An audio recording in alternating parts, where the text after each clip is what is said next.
बिस्मिल्लाहिर्रहमानिर्रहीम। जी, अभी जो सियालकोट में वाक़या हुआ है, श्रीलंका के एक शहरी को जो है उन्होंने मार दिया। तो इस वाक़ये ने जो है कन्फ्यूज़ कर दिया, क्योंकि मैंने अपने दोस्तों से भी डिस्कस वगैरह की कि ये ठीक हुआ या गलत हुआ। तो हर बंदे की अपनी-अपनी राय थी, फ़ैसला नहीं कर सकते थे कि यार ये ठीक हुआ या ठीक नहीं हुआ। लेकिन खुद मैंने सोचा इस चीज़ के ऊपर। जब मैंने खुद सोचा तो माइंड मेरा ये क्या कह रहा था कि यार गलत हुआ, लेकिन दिल से दिल कुछ और कह रहा था। मैं खुद भी कंफ्यूज हो गया, तो उसने मुझे कश्मकश में डाल दिया कि यार ये वाकया हुआ, और क्या कहते हैं इसको, अगर दिल कह रहा तो ऐसा ही होना चाहिए था कि गुस्ताखे रसूल है, उसको सज़ा यही मिलनी चाहिए थी। लेकिन माइंड और एक इंसान के नाते जब मैं अगर इस चीज़ को देखूं तो मुझे लग रहा था कि गलत हुआ।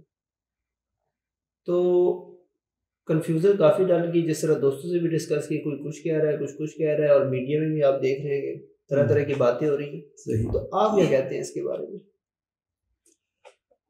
बिस्मिल्लाहिर्रहमानिर्रहीम।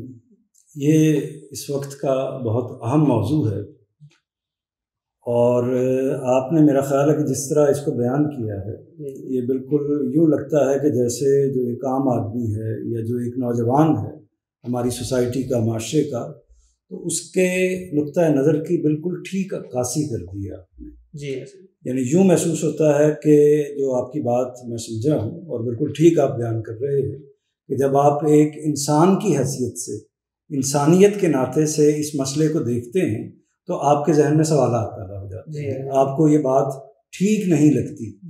और जब आप मुसलमान की हैसियत से, यानी अपने दिल की बुनियाद पर देखते हैं, तो फिर आपको ये महसूस होता है कि ये बात तो बिल्कुल ठीक हुई है कि अल्लाह के रसूल के हवाले से अगर किसी ने कोई गुस्ताखी की है तो उसको सज़ा मिलनी चाहिए, और उसको जाहिर है कि वो अल्लाह का मुजरिम है, इंसानों का मुजरिम है, एक तरह से मोहसिन इंसानियत का मुजरिम है, तो उसको सज़ा मिलनी चाहिए। तो ये सवाल जो है, मेरा ख्याल ये है कि आपने जिस तरीके से इसको बयान किया, और उसके बाद हमारी सोसाइटी में भी जो लोग इस वक्त वाकई कन्फ्यूजन का शिकार हैं, कुछ लोग इससे पहले तो मुख्तलिफ मौक़ों पर, इससे पहले जो मसलन सलमान तासीर का मामला हुआ और उसके बाद मशाल खान का मामला हुआ, उन मौक़ों पर तो इतनी कन्फ्यूजन नहीं थी, इस तरह का मसला नहीं था, लोग बिल्कुल क्लियर थे और इस जगह पर खड़े हुए थे कि ये ठीक हुआ बहुत हद तक। लेकिन जो इस वक्त सूरत हाल है, इस वक्त सूरत हाल में मैं खुद भी ये बात महसूस कर रहा हूँ कि ज़्यादातर जो लोग हैं वो दो हिस्सों में या दो जहनों में तकसीम हैं, और कभी उनके जहन में ये बात आती है, कभी उनके जहन में ये बात आती है। तो इसमें हम बात करते हैं, लेकिन उसमें सबसे पहली जो बात है, यानी ये सही हुआ है या गलत हुआ है नज़रियाती तौर पर, इस पर हम बाद में बात करते हैं। लेकिन पहली बात जो सबसे अहम है और सबसे ज़रूरी है वो ये है कि ये देखना चाहिए कि क्या कोई तौहीन हुई भी है कि नहीं हुई।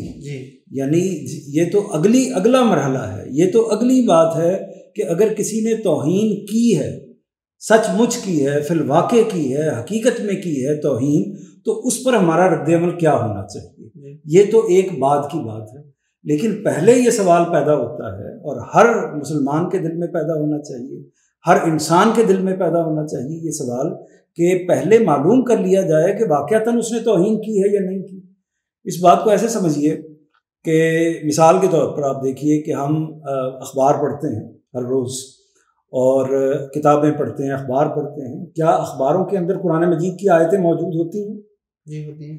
हदीसें भी मौजूद होती हैं, अल्लाह का नाम भी होता है, अल्लाह के रसूल का नाम भी होता है, सहाबा का नाम भी होता है, इसी तरह सैयदना हुसैन का नाम भी होता है, सैयदना हसन का नाम भी होता है, हज़रत अली का नाम भी होता है। ये सारे नाम हर रोज़, शायद ही कोई दिन हो जिसके अखबार में ये अस्मा या ये चीज़ें मौजूद ना हो।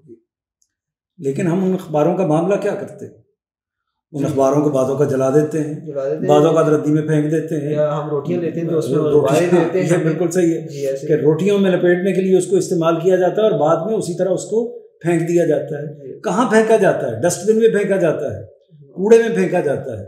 तो ये सारे मामला जो हम करते हैं, अगर कोई शख्स ये कहे उसके बारे में, उस वाक़े के बारे में कोई शख्स ये कहे कि फलां ने ये क्या हरकत की है, इस पर तो अल्लाह का नाम लिखा हुआ था, इस पर तो कुरान की आयत लिखी हुई थी, इस पर तो हदीस लिखी हुई थी, और उसने ये बेहुरमती कर दी है, तो क्या ये कहना ठीक होगा?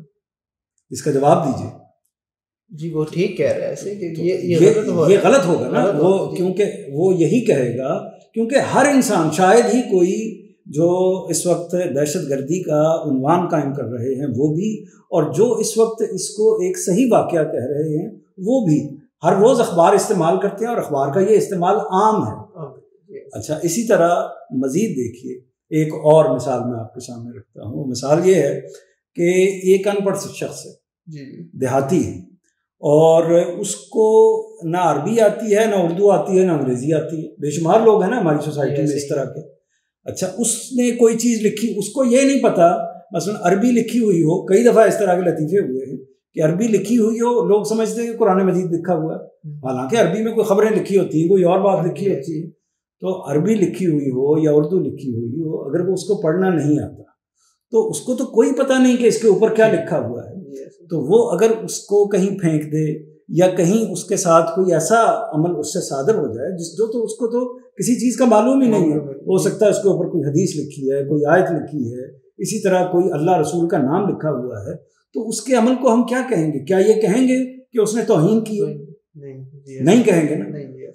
तो अब ये देखिए कि जो प्रियानथा का मामला हुआ है, उसको गालिब इम्कान ये है, वो तो एक श्रीलंकन शहरी है, उसको तो शायद उर्दू पढ़नी ही नहीं आती, उसको तो अरबी पढ़नी ही नहीं आती।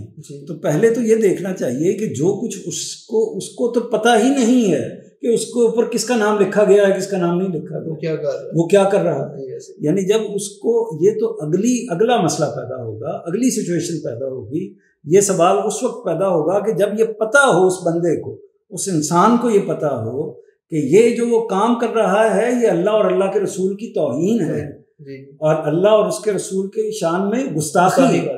तो अगर तो उसको ये पता हो फिर वो करे, तो फिर पहले इस बात पर अल्लाह ताला ने कुरान मजीद में और नबी करीम सल्लल्लाहु अलैहि वसल्लम ने इस बात की हिदायत फरमाई है कि जब भी तुम्हारे पास कोई खबर आए, जब भी तुम्हारे पास कोई भी बात आए, किसी भी तरह की कोई बात आए, पहले उसके बारे में तहकीक तो कर लिया करो, पहले उसके बारे में छान फटक तो लो कि ये बात सही भी है कि नहीं सही। हो सकता है किसी ने कोई साजिश की हो, किसी ने कोई इस तरह का मामला किया हो, किसी ने झूठ बोल दिया हो। बाज़ औक़ात इंसान की अपनी आंखों को धोखा हो जाता है, बाज़ औक़ात इंसान की अपने मामला के अंदर इस तरह की चीज़ पाई जाती है। तो इस वजह से मेरा एहसास ये है कि बाकी चीज़ें तो अपनी जगह, सबसे पहले हमें अपने इस रवैये की इस्लाह करनी चाहिए कि हम ये फैसला करें कि वाकई जुर्म हुआ है या नहीं हुआ। जुर्म का फैसला हम करने का हक नहीं रखते। हम ये कह सकते हैं कि किसी जगह पर कोई मामला हुआ है तो हमें अदालत का दरवाज़ा खटखटाना चाहिए, हमें लोगों तक जाना चाहिए, सोसाइटी तक जाना चाहिए और जाके कहना चाहिए कि मेरे ख्याल में, मेरी नज़रों के मुताबिक या मैंने जो कुछ भी देखा है उसके मुताबिक ये जुर्म हुआ है। बस इतनी बात है, ये आपकी जिम्मेदारी पूरी होगी, आपने अपना फ़र्ज़ अदा कर दिया, अपनी जिम्मेदारी पूरी कर दी। उसके बाद आगे का जो मामला है, आगे अदालत उसकी तहकीक करेगी, आगे हुकूमत का जो निज़ाम है उसके लिहाज से उसको सज़ा देगा।